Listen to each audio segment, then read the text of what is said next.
Usually, we train these when people are seated, but this is a very good way of dealing with parents, especially those who listen with their eyes closed. Because in this forum, you cannot listen with your eyes closed. So, I was looking at the motto of the school, and one good thing came to my mind, that St. Bakita had seen these things before, even the government. Because the new curriculum is talking about, or the vision of the new curriculum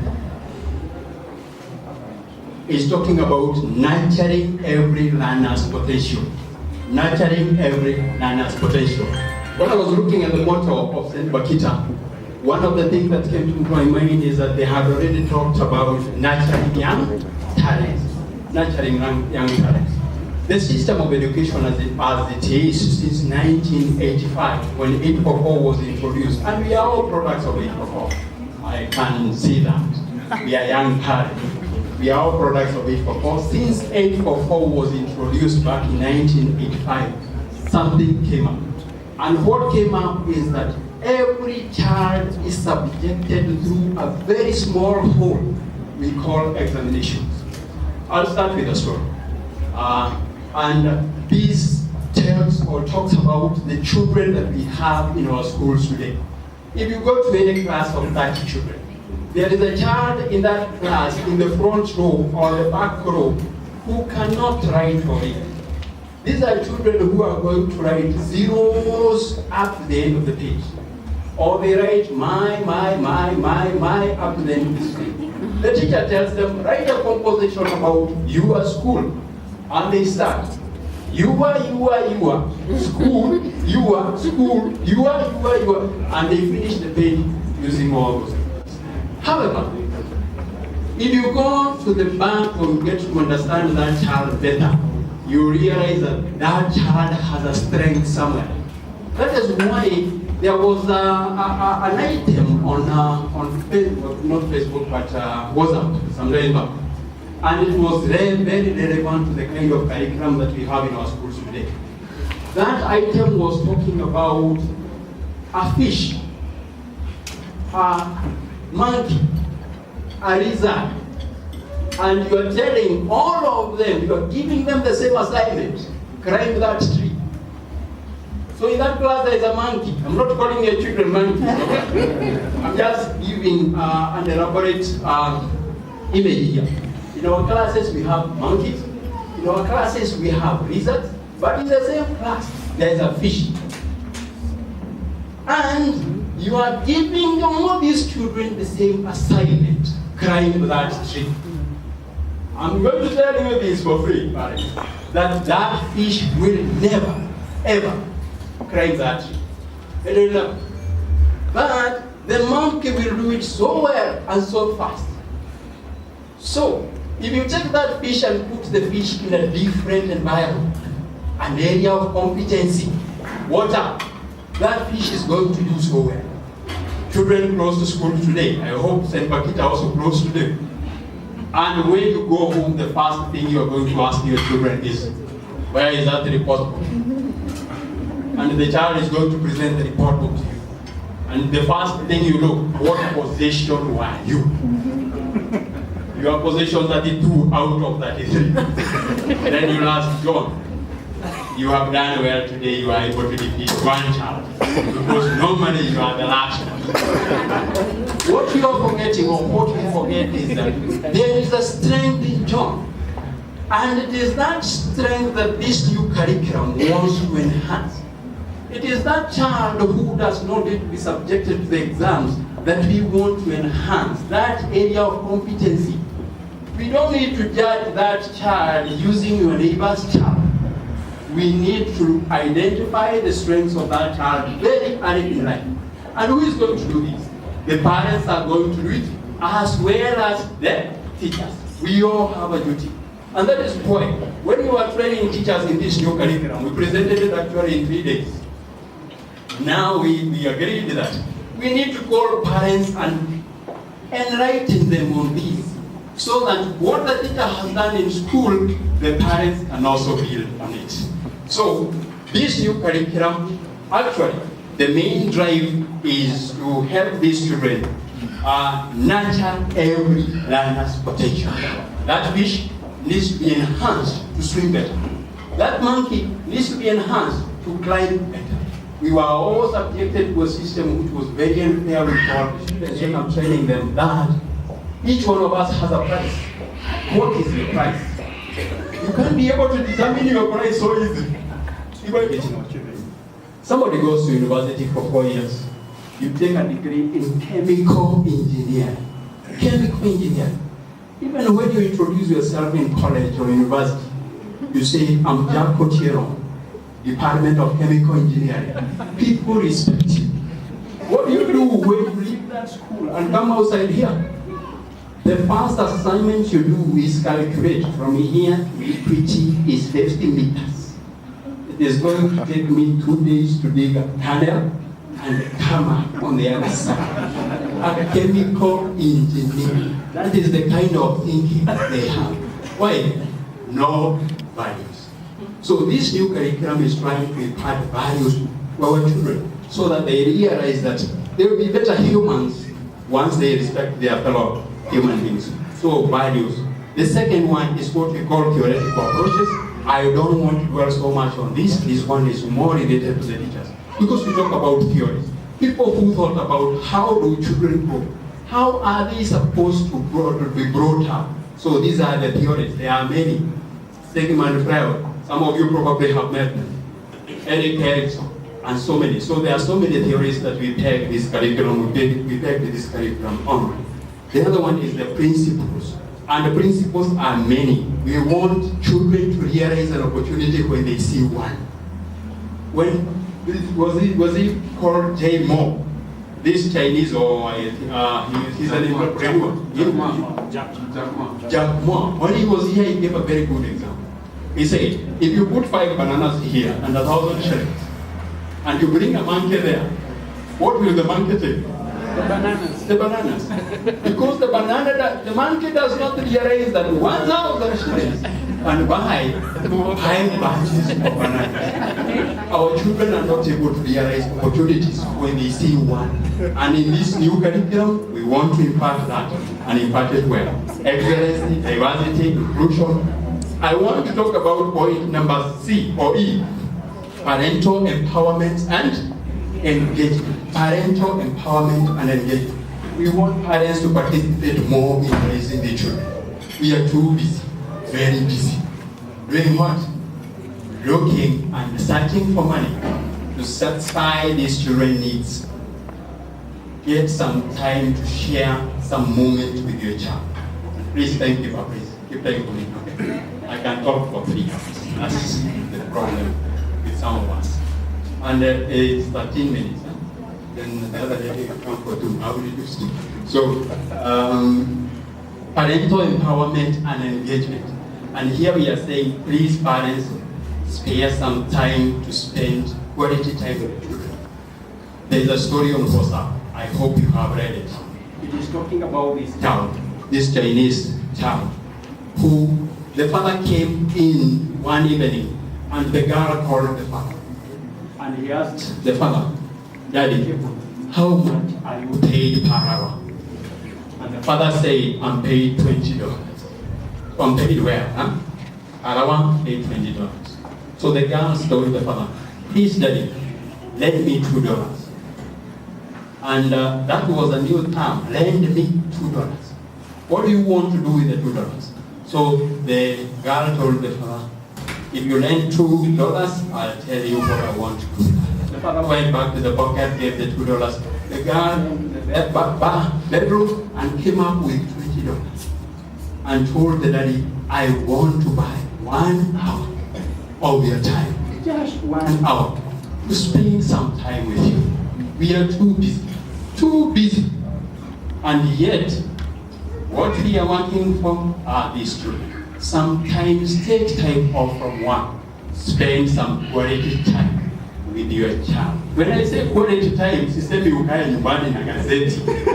Tunasoma na unasema I'm spending time with my children. No, spend quality time with your child. Sometimes fathers are very good in this. Play with your child. Okay, the other one is, and this probably will mark the core things. And these are the core competencies this curriculum wants to teach our children on. It's a good curriculum.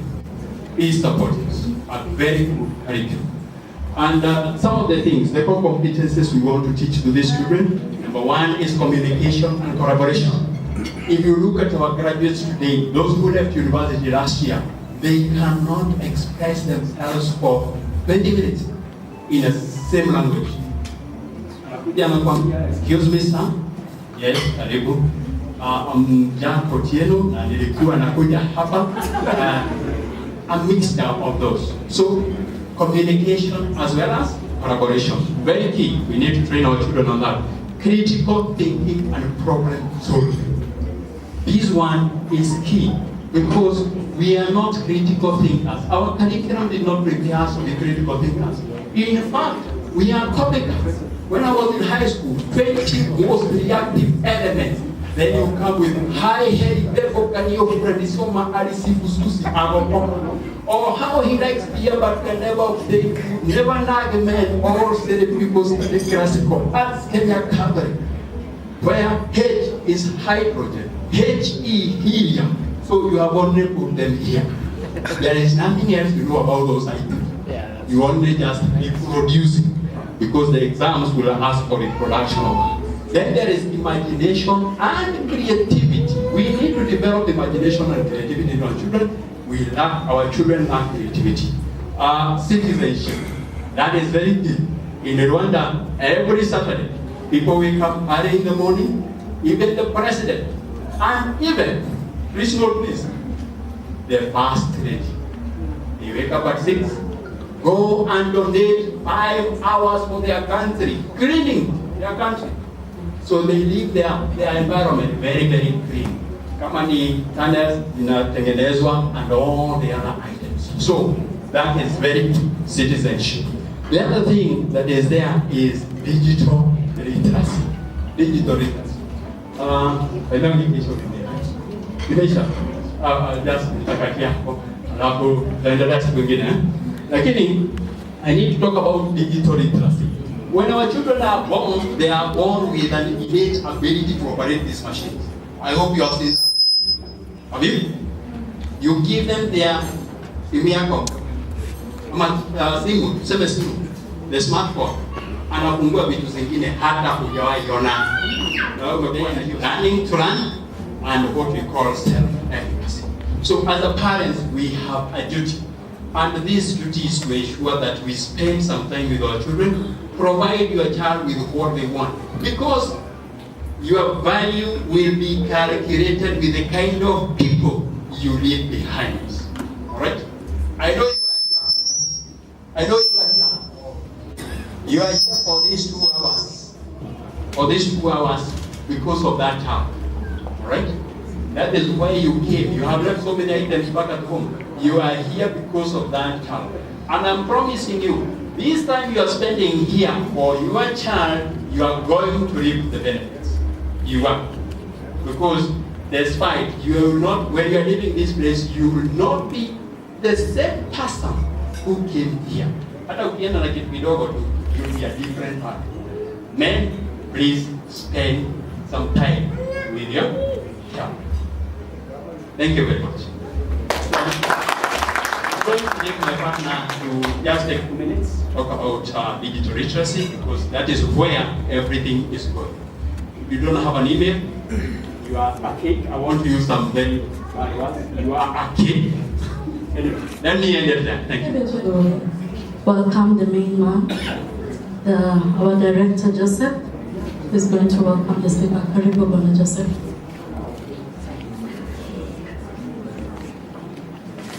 Good evening, parents. I don't know if I'll be given an opportunity to respond to them.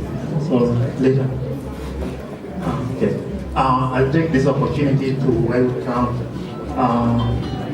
our guest, and he's from Strathmore University.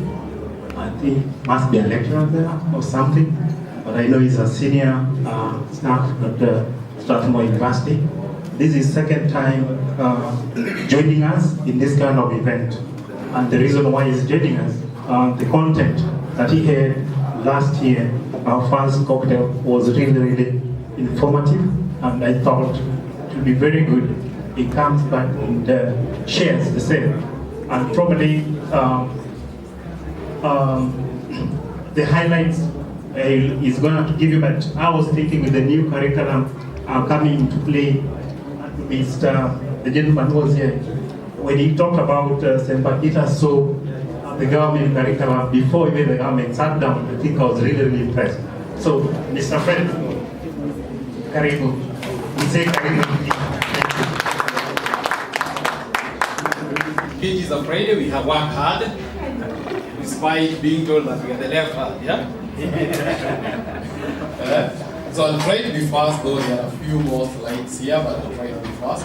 So the topic is captured as beyond the classroom. Actually, that is what the new curriculum is all about. It's like much of the teaching will be happening at home rather than in the school. So the role of the parents in ensuring high quality education to their children. So just as an introduction, I would say that at the heart of every parent is his child. I think all of us, we are here up to these odd hours because of our children. The parent's greatest prayer, all of us, our greatest prayer is normally that our child succeeds. My dad told me, and I think probably your dads might have told you, that a parent likes it more when you are greater than him at the end of the day, if you achieve more than he achieved.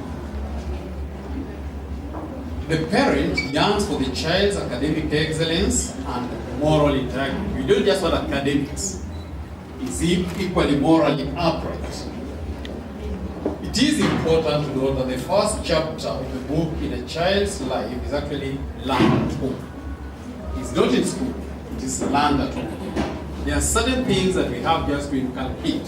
There are certain things we have just to do at home to ensure that actually our children succeed in school. This chapter that is learned at home comprises some cardinal virtues. Remember that teacher might have 25 students, some of us could have 40 per class, some probably, the number differs. And the teacher has to pay attention to all of them. You as a parent, probably they're just 2, they're just 3. So actually you have a major influence compared to, fine, of course, they respect the teacher more, but you are focusing just on a few compared to that teacher who was probably 25, 30, 35 and the like. So some of these virtues like hard work, responsibility, tolerance, humility and sincerity are best learned at home. The teachers will just propagate them. The parent plants these seeds, but it is the parent and the teacher that nurtures them. So the parent will plant them, but the teacher and the parent will help nurture these particular cardinal virtues. You've been told that I'm from Strathmore, of course. This new curriculum is not entirely new in Strathmore. It's something that has already been going on. So you'll allow me to borrow a lot from there, please. Strathmore, Kianda, they are more or less like sister schools, and then there's a Strathmore University. So Strathmore and Kianda, and of course Strathmore University, for instance, believes strongly the value of association with the parents, particularly at the personal level. So if you are dreaming to bring your child to Strathmore, even Strathmore University, you'll be called as a parent and you'll be interviewed as a parent. You know, most of us, when you go to the university, probably you went with your cousin, yeah? And you're left at the reception and things are over. At Strathmore University, before admission, you as a parent, you're expected. So there is a serious involvement of parents from primary all the way to the university. This operation is fostered through regular meetings. So parents normally meet teachers There are also people known as tutors, mentors basically, who actually work with your child, trying to guide them, mentoring them through life. They are permitted to come during the class lesson and call the child out and probably for 20 or 25 minutes. If you've been to Kianda school, if you've been to Strathmore school, or if you come across probably their magazines, you might find a staff talking to a child outside during classroom session. That's purely mentorship. So they're trying to mentor them, and through that, in most cases actually, it's very rare to find those children. Rare. I'm not saying they're not there, but it's very rare to find them on the wrong side of the law. In most cases, they are really well brought up. But this is not courtesy of the teachers, this is courtesy of the parents. And I'm glad to see many parents here, because the truth again, as we're going to talk about it, the moment the parent is walking side by side with the child, then that child is likely to succeed. So regular meetings are organized usually by the classes to discuss important topics of general interest related to educational upbringing of the child.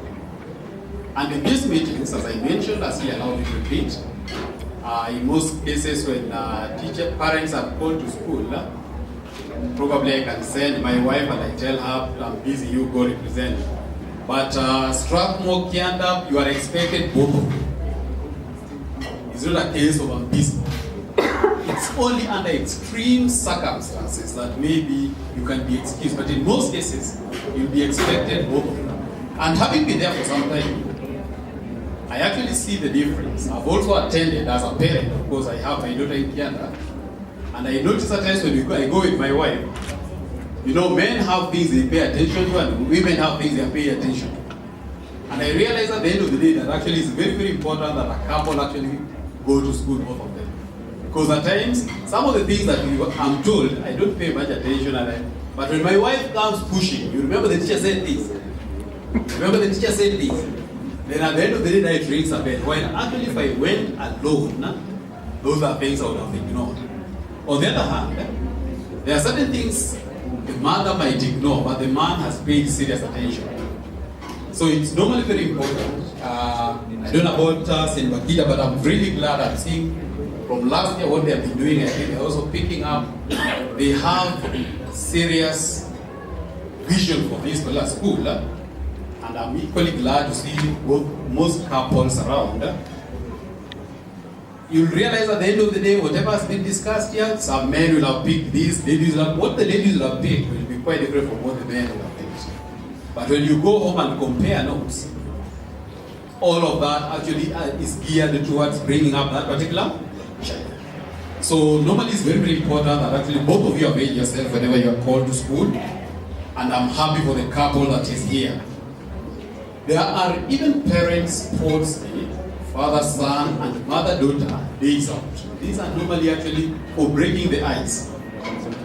Some of you who probably already have children approaching, when they're young at around 2, 3, if you have a car, you realize you want to sit on the front seat, yeah?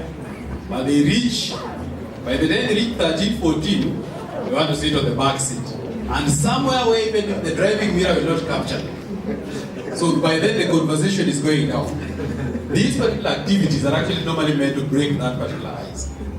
And anytime probably you're walking in Strathmore schools, Kianda school, one thing that you find is a bit funny is that the daughters are very close to their parents and they can tell them anything. A colleague of mine, I worked with a colleague of mine, was just telling me a few minutes ago that a mother went with her daughter for some function, and the daughter, someone did something funny, and she went straight to the mom and said, "This man is trying to touch me in a manner that I don't like." Now, for a daughter to be so open to the mom, most of us, when we were brought up, whatever experiences you have there, even if they argue, you keep them to yourself. You could only share them probably with your friends. Huh? But now, they're the way they are brought up and the way they are nurtured, and that's what our blood and Bakita is picking up. Your daughter ends up being free with you, your son ends up being free with you, and actually you know most of their friends, you know most of their colleagues, you know whatever it is that's going on in their life, and at the end of the day you bring up someone that you actually expected, or even beyond what you expected, simply because you've been walking side by side with this particular child. One of the speakers here said that we are normally too busy. Of course, we could be too busy. Nairobi, of course, are to this. But the fact that you have spared time, and today I can see numbers are high, means actually you can spare time for those particular children. Research shows that consistent parent and family involvement in education correlates with higher academic performance. This one actually I can vouch for. I think the high performance in Strathmore is not by design. Actually, you go there and at times you realize the number of hours put in those, but like, I was looking, they lead in maths. So that's Strathmore Secondary, most times #1 in the country. But looking at the timetable, 5 lessons per week. 5 lessons per week. And most people wonder, what is it that's happening? Much of it may not be the teachers. Much of it is the parent also being there and actually knows what is happening.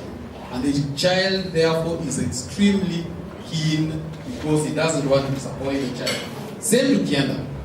So when a school and parents work together to support learning, students tend to earn higher grades, attend school more regularly, and pursue higher education. The dropout rate is minimized.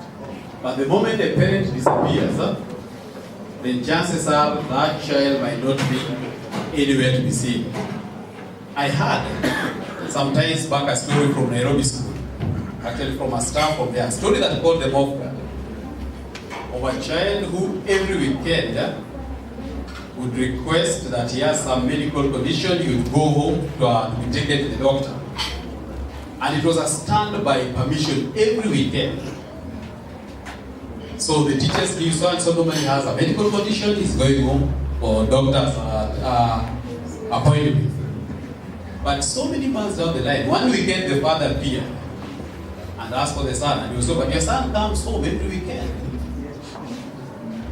And he said, no, my son has never been home. What's the problem? No, we are told he has a medical condition. So the father said, when does he come back? He comes back on Sunday. So on Sunday, the father came back when the son normally comes, around 2-3, and was waiting. And then the son appears. When they tried to dig out what was happening, apparently this boy, every Friday, he would be given a bag and was actually trafficking drugs to Mombasa and coming back on Sunday. Now that's a case where probably the parent is not sure, the child has looked for a loophole and knows what is happening. But these are things that if you are seriously involved, walking side by side, of course, luckily enough this boy was not taking drugs, but he was trafficking. And he would go in uniform. So by the time it was being discovered, probably he had made his money, of course, was the money that he wanted, but it was a bit late. So even if you want to correct it, you might correct it, but it might be too late.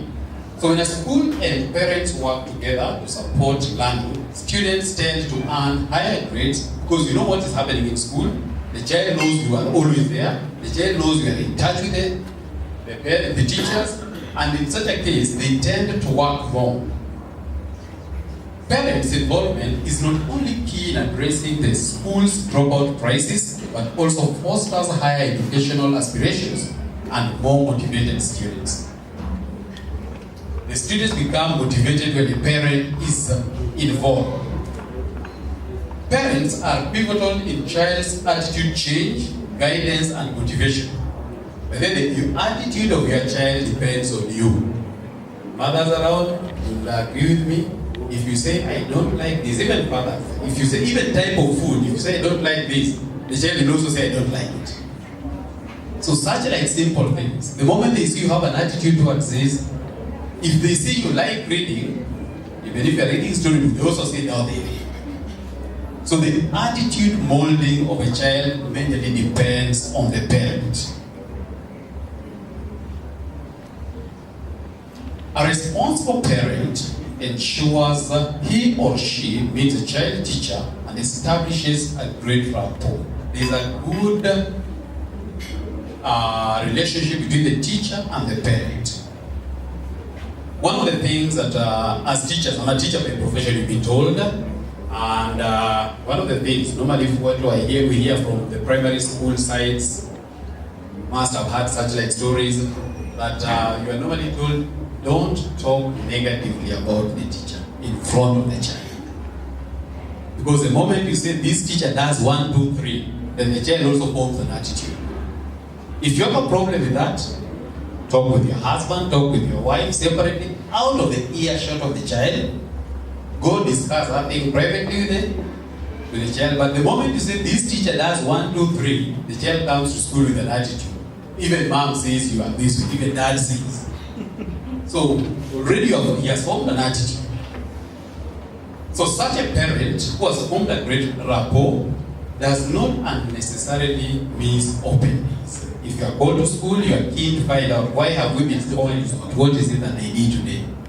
Just to be in the know. So don't say dad had checked, mom had checked. At times actually, we check them, but you know the office duties at times are so much, yeah? So there could be an oversight.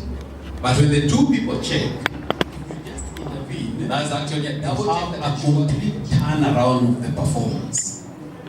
So find out, what can I do to help this child perform?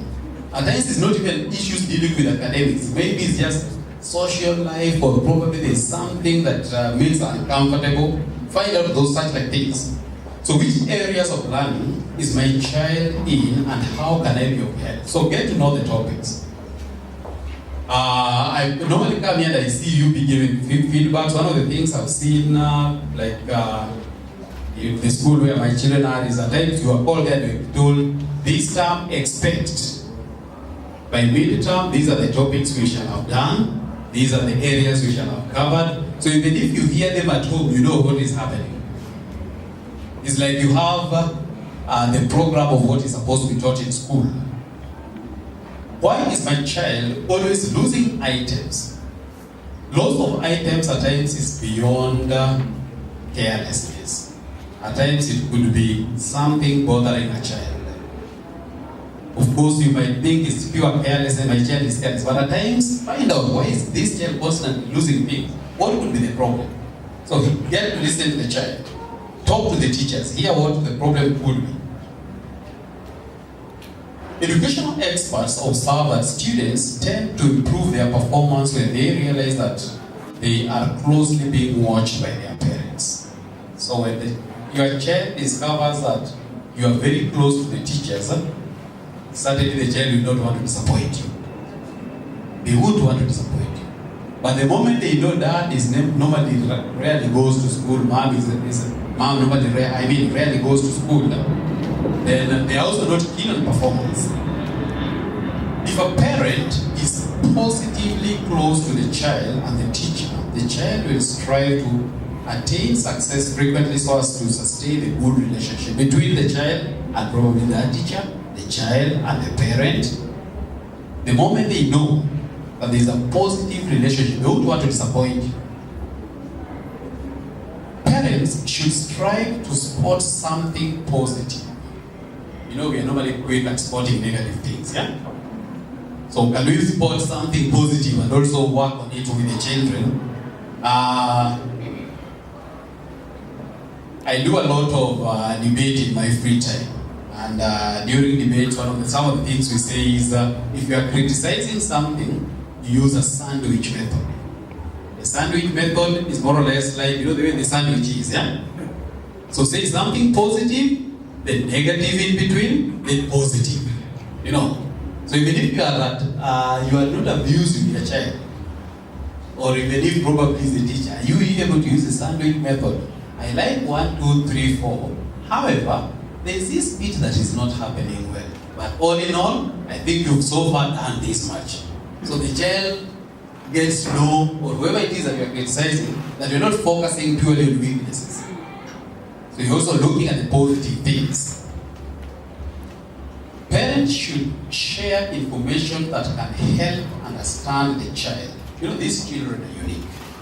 Your child is not similar to my child, and my child is not similar to someone else's child. So if there is something I know about my child, is it something I can share with the teachers? Probably that can help them pay more attention.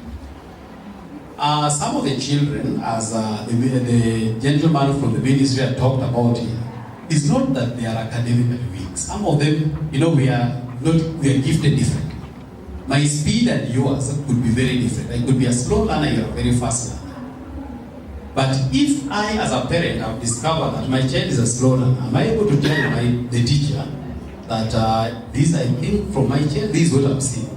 Some of the information you're able to share, actually, the teacher is able now to know the areas of weaknesses and try and help the child.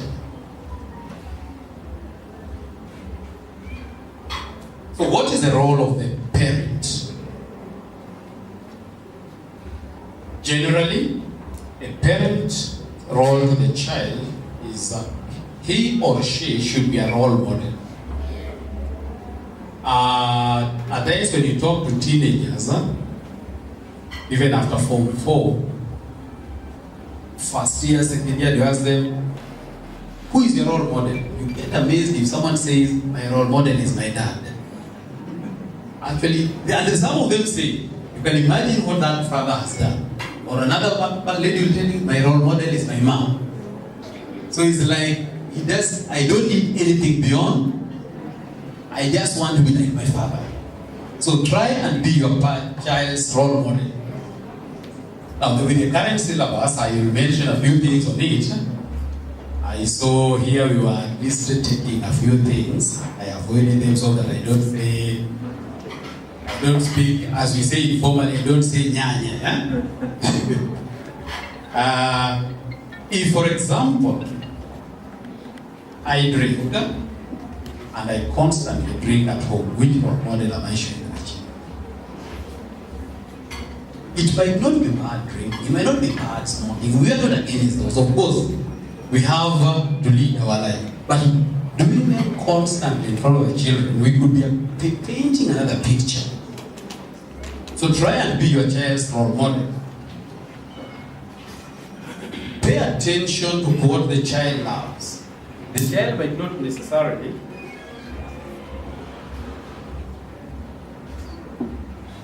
God.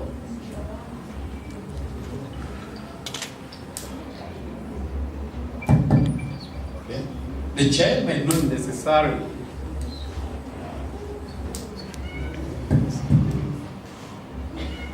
remember normally we are two parents. This thing keeps on losing. So we are two parents. I might want to mold my child the way I am, but probably she's taken the characteristics of my wife. A complete stranger that I met after 18, yeah? And I was equally a complete stranger to her, yeah? So, it's not a must that I have to mold my child the way I want. So I need to know, what exactly does my child like? Of course, at times they might not have taken strictly my characteristics or my wife's characteristics. Probably she might have even taken again after my aunt. So what exactly does my child love? So one of the most important things a parent can do is to notice her child. Is this child talkative or shy? What exactly is her area of interest? And how can I help nurture it? So let your child show you the way she likes things done. Then again, tune into you how your child learns. What is her interest when she's learning? Many children use a combination of modalities to study and learn.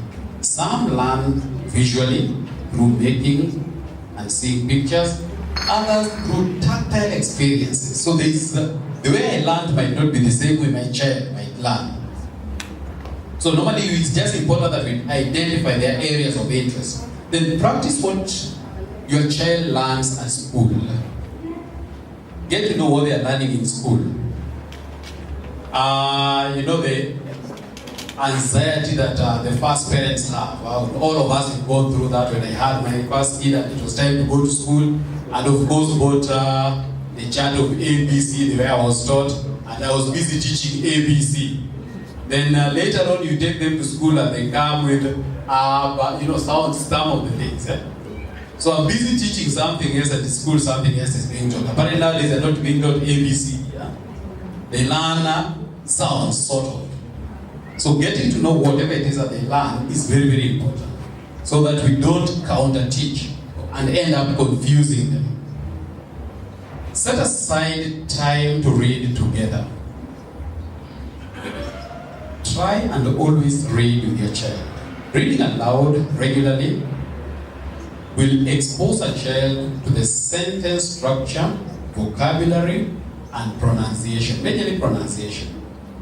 I'm mainly in the field of English, and in as much as at times some people are very quick at laughing at mispronunciation, especially if someone uses a big vocabulary, I normally tell them, I respect that person. Why? Because that person might have actually got to know that vocabulary from his own effort. Because if he learned it from someone else, he might have picked the right pronunciation. But from his own personal study, he has picked a vocabulary and is trying to use it. He might not know how to pronounce it, but at least he knows it. But if you are speaking to the children and you are reading with them, they get to know how to pronounce the word rightly and use it effectively. So connect what your child learns to everyday life. In fact, right now, whatever it is that is going on is like there are so many things. A few minutes ago, we had just been told here about children. There was something about this program for learning. What was it called? Spring? Digital. Sigipa, yeah? To me, it was so refreshing because just last weekend, before the school closed, we were given an assignment with my daughter that they had to go to the market and she had to do shopping. And I was supposed to take a picture and print it and send it to school, showing that she actually went to the market. And that was assignment. So we did take that picture. So these things are actually happening. That's a new curriculum. My daughter is in what they call grade 2. The former standard 2, yeah? So get to know whatever it is that they're doing. Even when you're walking along the road, actually there is something sometimes you hear them talking about, and if you're in touch with them, actually you're able even to guide them. Because another time I saw another assignment sent at home that tried the type of trees in your neighborhood. So of course we had to go out and I started telling her, this is acacia tree, this is so you also try to get to know the names of trees. Because at times she sees them and then there was a time I heard about features, I don't know, man-made and things that we learned in high school. Luckily now there's a bridge again, we had to go, this is this man-made feature, this is a river, this is a natural feature. So walking around and getting to know. The gentleman had talked about it, I'm now just talking about it in relation to what our role is as a teacher, not as a ministry official, yeah? So the new curriculum that they call the 2663, yeah? Curriculum, they are calling it the CBC, the competency-based curriculum. So what exactly has changed? I've been studying it a bit and trying to look out what has changed, what is expected of you, and what is expected of me as a parent. So what has changed? So a few things have changed. I think the ministry official is here. If I make a mistake, I requested him to correct me. I was reading the material that they sent, that is online, yeah? So among the things that have changed, of course, right now we hear classes are being called grades rather than called class 1, grade 1. The ECD, the traditional ECD, which had, I don't know how many levels were there, I'm not quite sure, 3 or 4. Right now are 2 levels. We have pre-primary 1 and primary 2. Subject areas are now called learning areas. It's like soon we might hear new terms at home. National entry and exit assessment at early years have been introduced in the new curriculum. Topics and subtopics are now being called strands and sub-strands. The teacher apparently is also changing now to be a facilitator in the learning process. I don't know whether we'll forget that term teacher. I don't see that one going, yeah? Even if the book says they'll be called facilitators, we still just call them teachers or so program. It might take ages before we change. Now focus on how to develop competencies. The new curriculum focuses on how to develop competencies, we have been told that on here, and how to apply them in real life. Rather than acquisition of book knowledge. It's like the last curriculum we were focusing on, my child has 400, my child has 390 something, yeah? We've been told it's not all about books. Content knowledge is now learner-centered as opposed to teacher-centered. Apparently, traditionally, the teacher knew everything, the child knew nothing, yeah? Right now, we should appreciate the child too. The competency-based curriculum demands a lot from parents. I think that's where I come in. This shall demand a lot from us.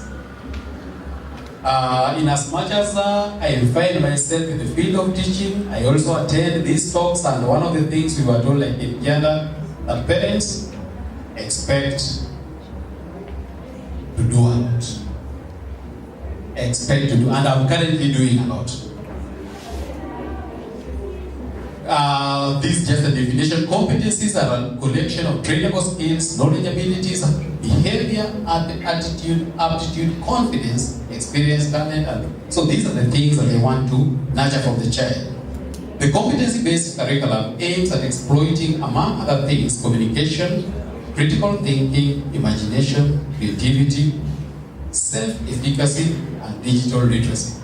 So it's like it focuses on so many things that they want to identify from the child as they grow up. Amongst the pertinent and contemporary issues that this curriculum is embedded on are health education, HIV. Those are some of the things that they are going to focus on. Life skill, values, moral education, human sexuality, service learning, and parental engagement. It's like the word parental engagement is a constant thing here. So the parent and the child will work hand in hand. The facilitator that we said is the teacher and the parent should align learning outcomes to learning activities.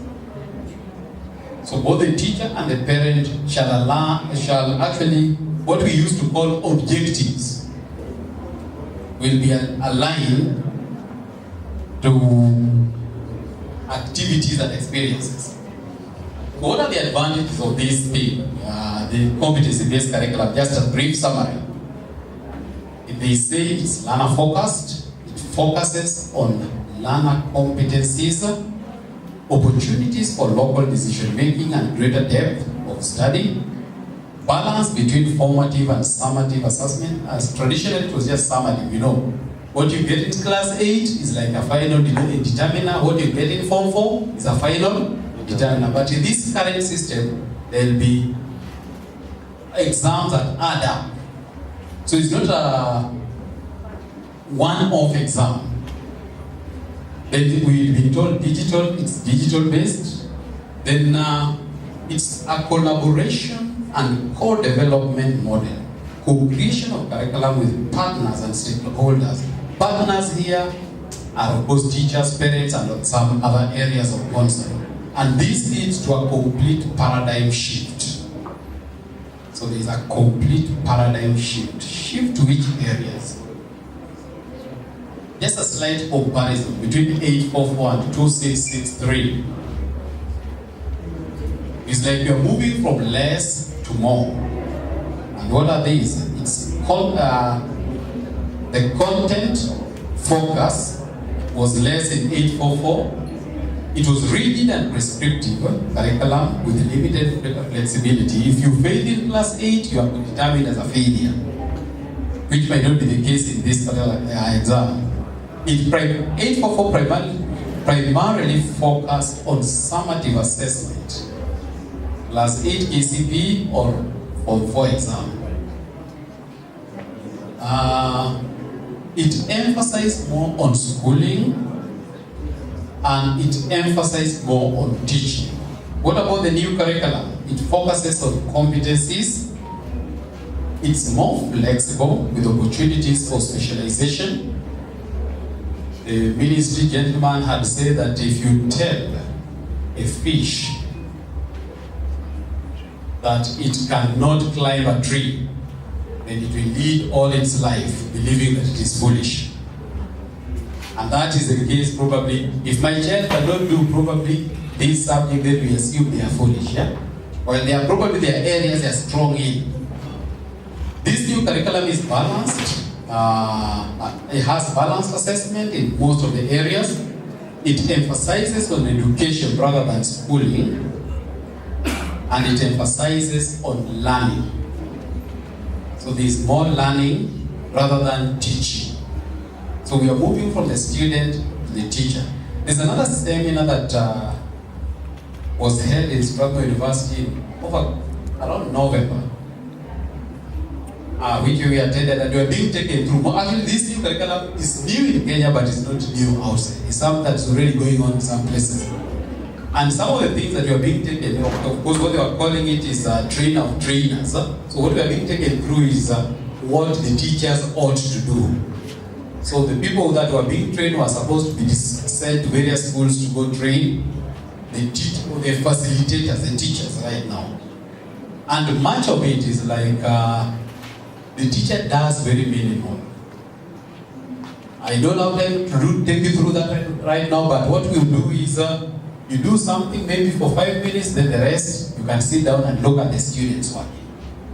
So those are some of the things that the workshop in the university was trying to do, to send the teachers now outside to go train other teachers on how to teach.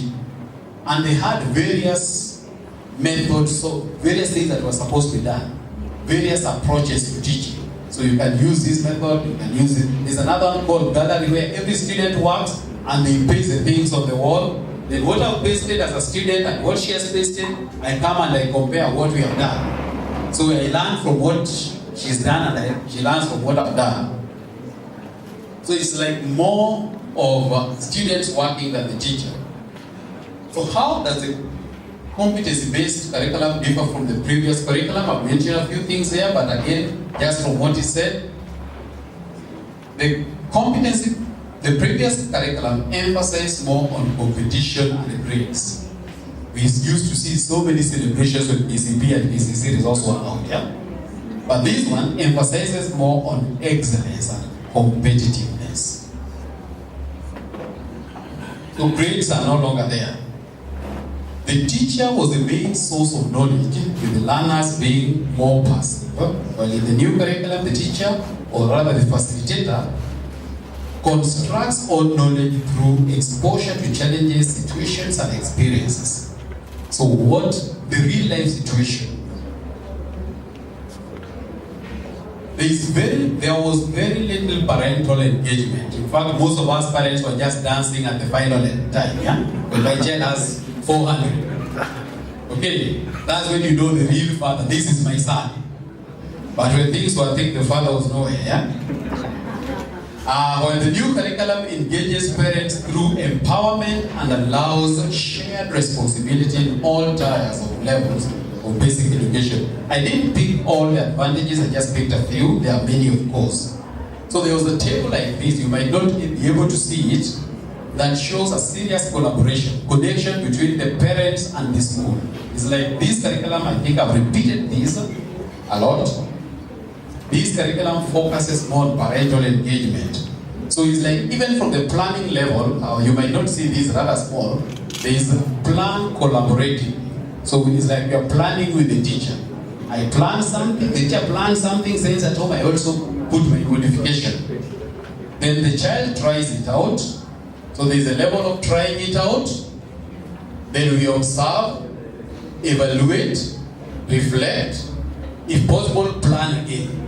So both the teacher, the one we are referring to as the facilitator, and the parent, there will be a lot of engagement. The teacher shall be, or the facilitator shall be expected to plan for learning experiences beyond classrooms. So parents, there is a lot of learning beyond classrooms. Expect a lot of work at home. After in-class activities, the teacher is expected to create class-home linkages through extensions. These shall ensure parental engagement to support classroom and community connection.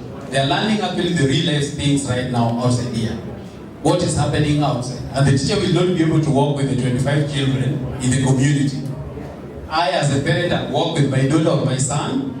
You shall work with your daughter or your son and show them the real life, the neighbor, or the neighborhood. These shall ensure community service learning, real world experiences, and learning by doing.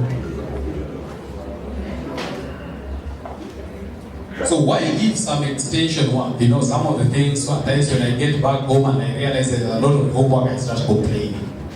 Now, one of the things I've seen also from my daughter, luckily enough, the homework is not too much. They are normally very minor things, but really engaging nowadays. The new syllabus, the homework might not be a lot, but really engaging. So at times I've seen even some things that I actually did. 2 weeks ago I met my teacher's mentor, because I've seen in the diary homework given arrange your bedroom and the parent to sign. And I thought, no, this is homework. Arrange your bedroom.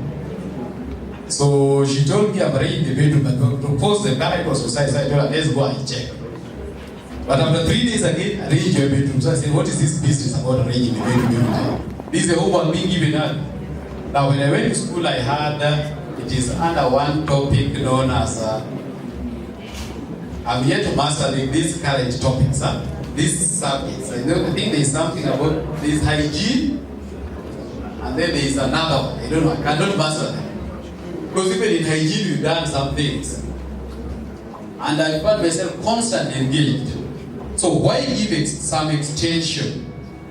According to the new curriculum, it gives a student an opportunity to learn independently. So learning at home without being affected by the rest. It shows the learner's progress and their understanding of the concept learned. So the work that should be sent at home shall show the learner's progress. So the parent too is able to understand which another opinions my child, where are the challenges, what advances or shields. For example, plan to know time management and self-efficacy. Some of the things that actually the ministry gentlemen had talked about. So the child is able to organize themselves. The challenge that I'm told most middle class parents have is that we are overprotecting. We want to do everything for the child. We don't want them to do alone. So are we able to let the children also learn alone to make their own mistakes? So it gives them time for planning, time management, and self-efficacy. So when they are struggling with the things at home, they are supposed to take ownership and responsibility for their learning. The complete work that may not be suited to, it gives them time to complete work that may not be suited to a classroom setup. So they're able to come home and clear whatever it is that they're able to do. This one has also died, yeah? I'm just finishing. And as we finish, it also engages the parents' support in learning. So it's like what we are talking about here is that we as parents, we shall be expected a lot in the learning situation of our children. We shall be doing a lot. If you have not started experiencing, I think most of us have started experiencing it. I'm already experiencing it. We will be working a lot. But some of the things that I'm yet to understand it fully. I think the teachers who are teaching it already understand it. But I've seen a lot of work, like even the traditional making of mats that I never used to see in things that were dying. And right now, children are doing them. I've seen actually an assignment of making a doormat. And it's something that, of course, I've seen it being made in my house for the last 2 weeks. Surprisingly, now my wife has been affected now by the child. So she's also now making a mat. So I think there is something good about this new syllabus. So all in all, parents, in summary, this new syllabus is purely an inquiry-based learning. The learner is expected to make a lot of inquiry, both at home and in school. compare the notes and see what is good for them. So we learning so they call it learning in class, home, and community. That is a much that shall be expected of us. I think I've consumed much of the time that was given, and with that, I was trying to be in a hurry. I wish I had more time. I would have talked about much. Thank you so much.